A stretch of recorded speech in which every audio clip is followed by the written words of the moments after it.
হ্যাঁ, বুঝে গেছি, চিনে পেরেছি। এই হচ্ছে নিমতলা মহাশ্মশান। নমস্কার কর।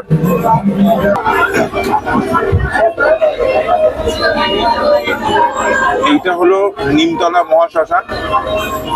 এই শ্মশানের উপর থেকে সব পয়েন্ট ছুঁড়ে মারে এবং এখান থেকে অনেক ছোট ছোট ছেলেমেয়েরা জলে ঝাঁপ দেয়। আমি এই শ্মশানে এসেছি আগে, তাই দেখেছি।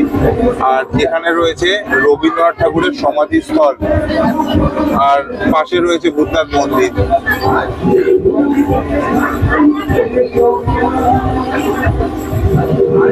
এই যে নিমতলার এই ঘাটটা,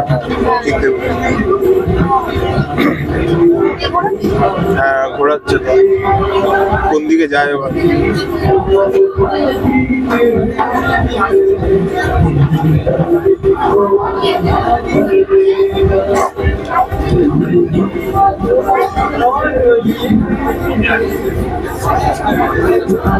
এই যে দেখা যাচ্ছে শ্মশানে চিতা জ্বলছে।